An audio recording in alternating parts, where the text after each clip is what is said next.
Paano nga ba kinakaharap ng 15 anyos ang mga pagsubok at sakripisyo? Siya ang naglilinis, nagpapakain at umaalalay sa mga ito. Kaya napilitan si Marvin na huminto na lamang sa kanyang pag-aaral.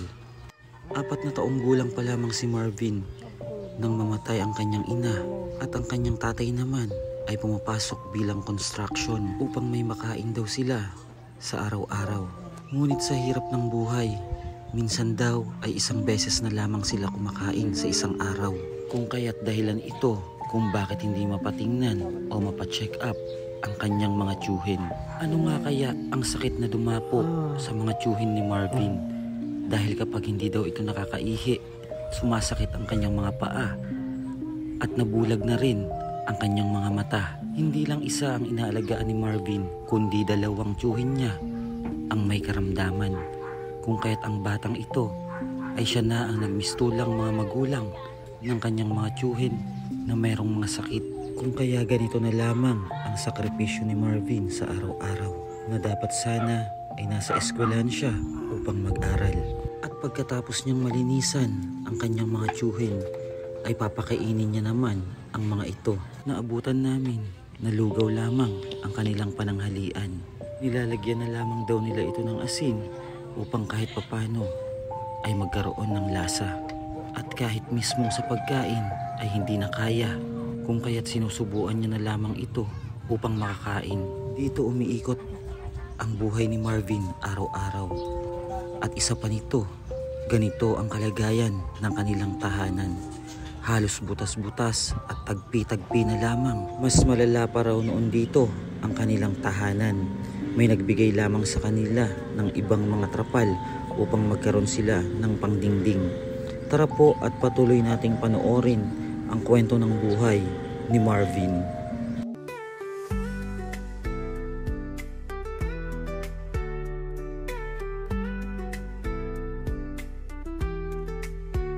Yan mga babayan, magandang hapon po. At nandito po tayo ngayon sa Magaraw, Naga City. May nilapit po sa atin na pamilya po dito sa ganitong klaseng tahanan po nila. Halos sira-sira na po ang kanilang bahay. At 2 tiyuhin po ng batang ito, yung inaalagaan niya, parehas po sila may sakit. At tingnan nyo naman po yung katawan ni tatay, sobrang payat na. Tay, matagal na ba yung sakit nyo na yan? Matagal na po. Mga ilang taon na po ba? Umpisa po ng 2020. 2020 pa? Oo. Ang tagal na pala. At yung mga dingding nyo dito tayo, halos gibang-giba na. Ano po, trapal na lang po bagayan. Trapal na lang to? Oo. Trapal na lang yung mga nila, pinangdidingding. At ano po bang pinag-umpisa ng sakit nyo tayo? Umpisa ho, nung nagka-ulcer ako. Tapos po, Ayun na po, tuloy-tuloy na. Hindi na ko na, hindi na rin kayo daw nakakalakad. hindi na po. Bali ang nagsisilbing mga paan nyo na 2 magkapatid, itong pamangkin nyo. Oo. Araw-araw po ganun ang ginagawa niya. Araw-araw ho. Siya ho ang nagsasaing. Siya naghugas, naglalaba. Lahat po, as in Lahat. Oo. Naghahanap ng gatong. Araw-araw ganun ang ginagawa itong bata na to. Ano nga pong pangalan nyo tay? Kayo po, ano pong pangalan nyo? Edmundo Salazar po. Oo, at bukod pa doon mga kababayan, hindi na pala nakakita si Tatay Edmundo. Dahil simula din ito nung kanyang naging karamdaman, naging komplikasyon na yata yan tayo, ng sakit nyo. Aywan ko po, hindi ko po alam. Matagal na po yan na hindi na nakakita yung mga mata nyo? Nung 2004 po, umpisa 2004. 2004. Pero yung sakit nyo... Ay, 2024. Opo, 2024. Pero yung sakit nyo po, yan matagal na. Yung matagal na po. Bago pa mag-pandemic. Oo. Grabe pala, At ikaw po, anong pangalan mo? Marvin Salazar. Melvin? Marvin. Marvin. Si Marvin, siya po yung tumatayo na parang mga magulang na nitong mga tito niya. Dahil siya po lahat ang gumagawa. Pag napunta ng CR Marvin, pag nadumi sila, Ako po sa kanila nag-aalalay papunta sa CR. binubuhat, naalalayan mo, papuntang CR. Yun po. Nakapag na rin sila, nakapag hugas pa rin sila ng sarili na, o ikaw pa rin ang gumagawa? Ako pa rin po. Ikaw pa rin ang gumagawa? Napakabait mo naman na na bata. Grabe. Mahirap yung ganong... Mahirap po yung ganito ang buhay namin. Bakit? Paano man sabi mahirap yung buhay? Kasi araw-araw po ako po naglalaba, nagsasapna, saka naghuhugas po. Ikaw lahat ang gumagawa. Ayun po. Parang ikaw na yung magulang nitong mga tito mo, no? Kasi po may isa pa po siyang tito na nandun po, nakahiga rin. May sakit din daw po at may sakit po sa baga. Ano?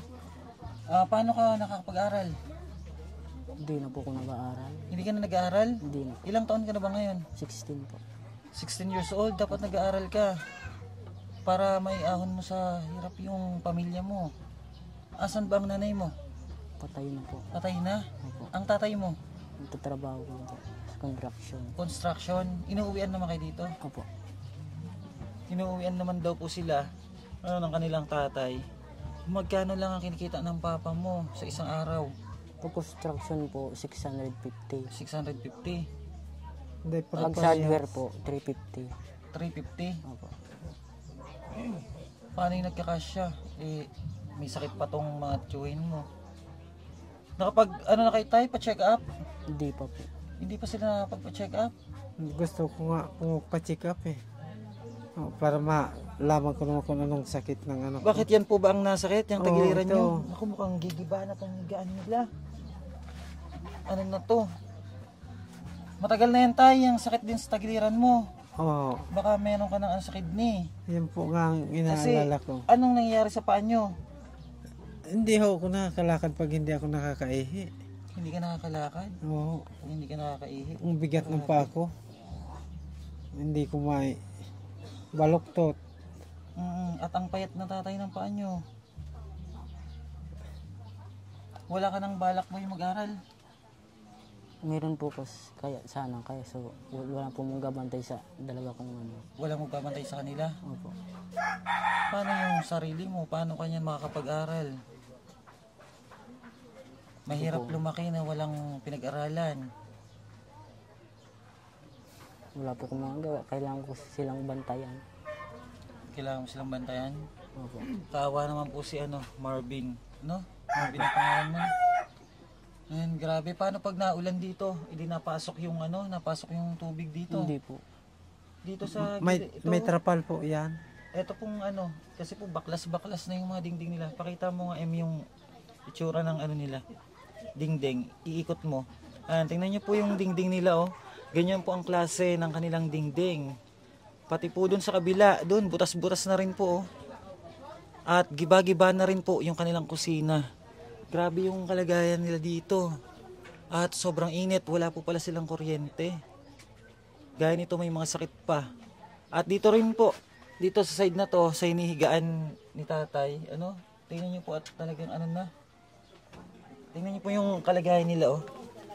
Oh, grabe. Trapal na lang at saka mga nabubulok na kahoy.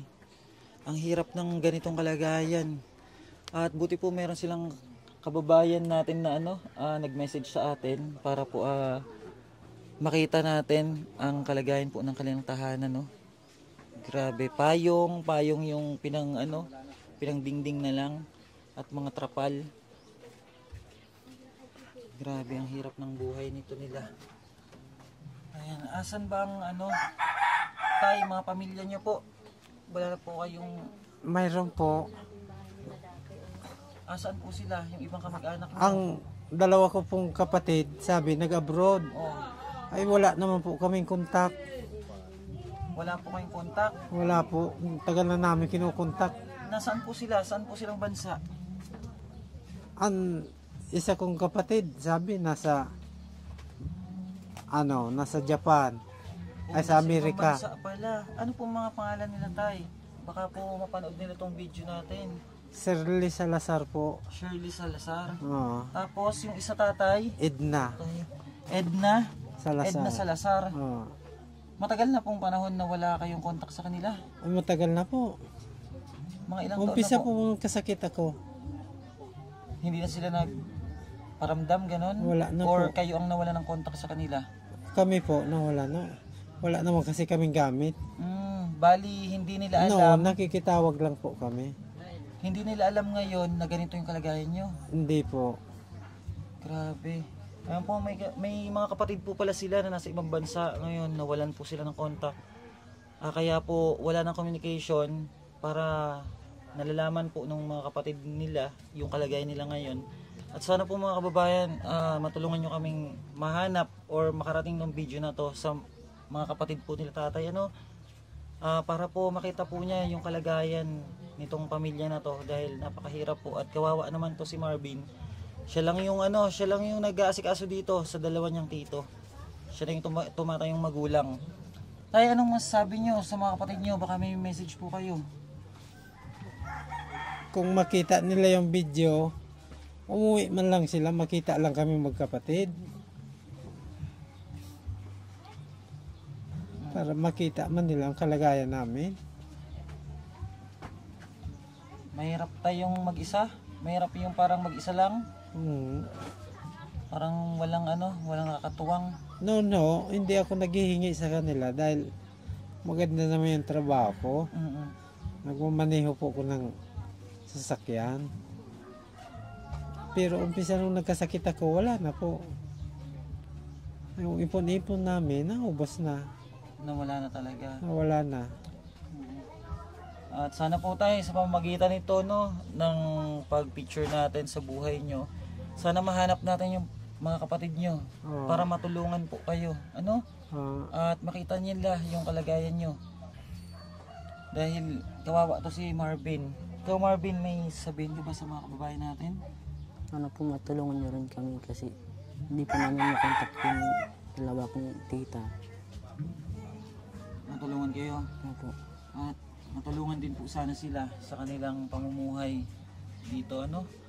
Mga kababayan, sa mga nais po ibigay ng tulong sa kanila, message lang po kayo dito sa aming Facebook page, ano, sa 2 million followers po, para iwas po tayo ng scam. At tay, ganyan talaga ang buhay, ano, pero pagsubok lang to, binigay yan ni God, pero kaya yan, ano. Patawag ako dun kay ate yung nag-message sa atin para mahingan din natin ng mensahe. Ito po si ate, mga kababayan, siya po yung nag-message sa atin para po makita natin yung kalagayan nila, dahil sobrang naawa na daw po siya sa pamilyang ito. Sa sobrang awa niya, ayan, gumawa siya ng paraan at hinanap niya yung page natin para ma-message tayo. Ate, dito ka ate. Tuloy ka ate dito. At magtatanong lang kami ng konting katanungan po, ano. Ate, magandang umaga. Ano pong pangalan niyo, te? Sige, te. Upo ka na dyan, te. Upo na tayo dito. Ano pong pangalan niyo, ate? Si Eva Rodriguez. Si Ma'am Eva. Ano Ma'am Eva? At napakaano po pala talaga ng kalagayan nila, no? Kawawa naman tong bata na to. Siya yung parang magulang na itong dalawang tito niya. Ano pong nagtulak sa inyo para hihingi sila ng tulong? Niya po, nakikita ko yung sitwasyon niya na nakakaawa. Maski nga ako naiiyak. Sobrang nakakaawa naman po talaga. Dati po yung ganito, yung bahay nila dati. May picture pa kayo ng bahay nila? Pinost ko din sila noon. Hinihingi na rin sila ng tulong. Ay, oo, talagang sira-sira po talaga ang bahay nila, oh. Tingnan niyo po yung bubong, talagang butas-butas. At salamat po sa mga taong nagbigay ng tulong sa kanila sa pamamagitan niyo, Ma'am Eva, ano? Buti na lang kung meron din na ako palagi para mabigyan ko. Kaso kulang din yung... At kanina, narinig ko, may nagbibigay na lang sa kanila minsan ng ulam. Kasi walang ako talaga. minsan ako nagbibigay. May bigyan niyo rin sila. Pero kung may sobra lang, pero kung wala. Salamat po, ano. At yun po, nakita niyo po mga kababayan kanina sa video natin, ang kinakain po nila ay lugaw. Lugaw na hindi ko po alam kung may lahok yun o wala. Parang tubig lamang po ang lahok na may asin ba yung nilagay mo dun to? Sukar. Asukal.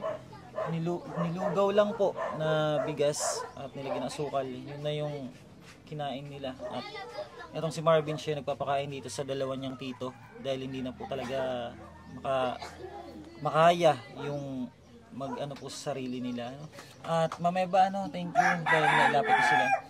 Sa ngayon tayo, Marvin, may ipapabot ka ng tulong sa inyo, ha? Andiyan na ba yung nasa sakyan pa? Pakuha muna. Kunin nyo muna yung 2 bigas tapos yung bigay natin dito sa kanila. Mag-aabot kami ng tulong sa inyo, ha? Sana makatulong at sana marami pa ang tumulong sa inyo, no? Oo. Sa makakita ng kalagayan nyo. Dahil, grabe, deserve nyo matulungan sa kalagayan nyo na to. Ay, naiyak si ate, oh. At Dahil ko na kaya talaga makaya na nakikita nyo po sila na ganun. Lalo na to, hindi pala nag-aaral. Wawa naman. Paano naman yung sarili niyang buhay ba? Pag lumaki siya, magpapamilya siya, hindi siya nag-aaral. Sana mahanap natin yung mga kapatid niyo, tay. Oo. Tapos, ang nanay mo, wala na. Wala na po. Hirap walang magulang. Mahirap Walang nanay.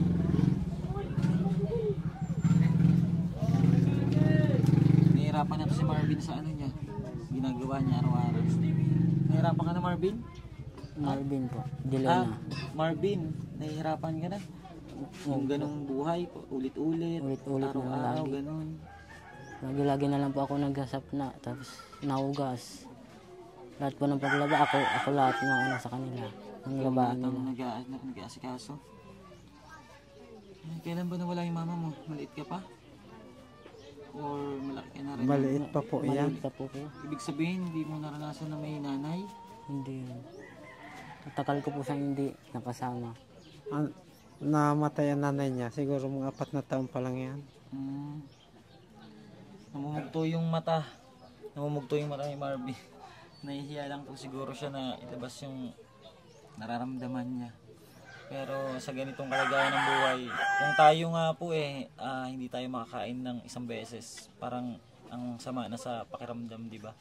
Sila pa po kaya minsan isang beses lang sila nakakain dahil sa kawalan talaga ng makakain. Wala naman po ibang maghahanap buhay.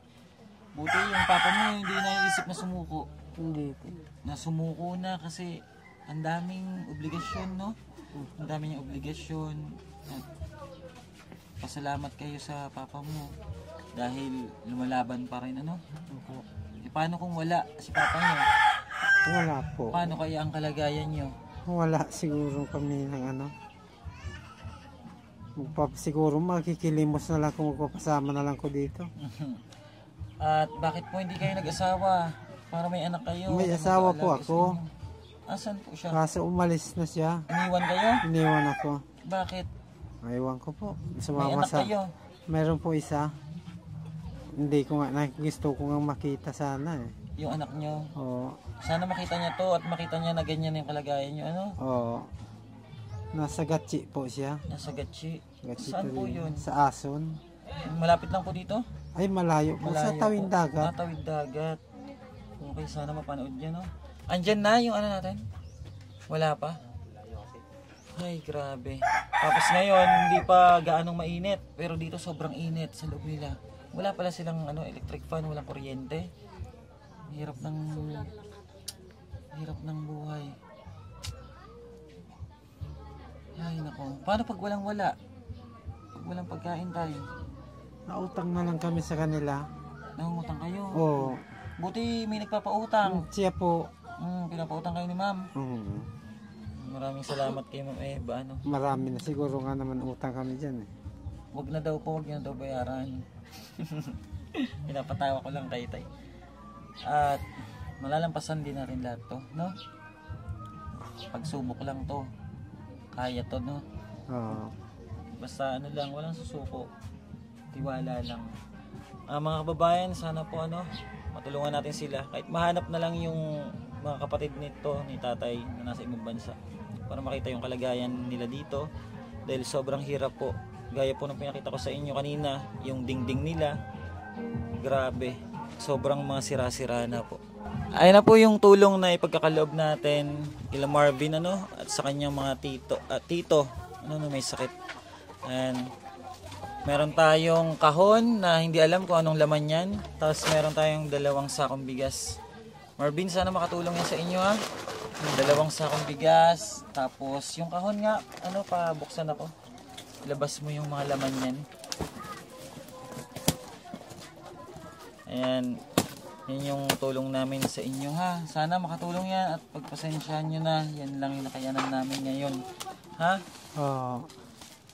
Ayan, sana kahit papano mairaos natin yung pang-araw-araw nyo. Yung bigas, malaking bagay. Ay, malaking bagay yung bigas sa araw-araw. Kahit ano lang may ulam, okay na, di ba tay? Opo. Ang importante may bigas. Sayang, hindi nakikita ni tatay. Ano na po kasi siya, nabulag po siya. Ano, hindi na daw makakita yung dalawa niyang mata. Ayan, meron kayong mga ano, may noodles, may gatas, tapos may mga biskwit, tinapay, tapos mga dilata, tapos 2 sakong bigas tay ha. Opo. Naiyak si tatay. Kinaiyak tay. Natutuwa lang po ko sa tulong na binibigay niyo. Opo, at galing yan sa ating Panginoon tay. Ito sa ating mga kababayan. Ano? Kay Tita Maria Paz, kay Ate Jonah, kay Tita Bernadette. Galing yan sa kanila. Opo. Tulong yan sa inyo. Kayo po, ano pong pangalan niyo? Ako po si Bench. Salamat po. Walang anuman tay. Walang anuman tay at lumaban lang sa buhay ha. Opo. Naiyak si tatay. Saya kay tay. Saya, ano, luha ng saya yan no. Luha ng saya yan tay no. Oo. Hayaan mo tay, kahit pa paano may bigas kayo, hindi kayo na makakaranas ng gutom. Oo. Sa laban lang. Marvin, tibayan palalo ang loob ha. Magpakatatag. Tapos salamat sa ginagawa mong pagmamalasakit sa mga tito mo. Ha? Opo. Tapos sana makapag-aral ka para sa sarili mo ring buhay. Halimbawa, pag nagkapamilya ka, diba? At mag-iingat kayo lagi dito, ano? Opo. Magdasal lagi.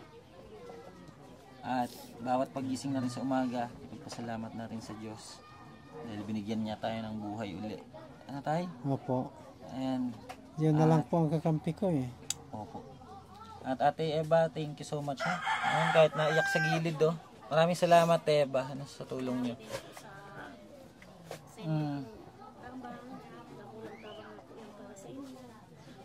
Sa inyo po. Wala pong ano man. At malay nyo makabalik kami sa mga susunod na araw. Ha?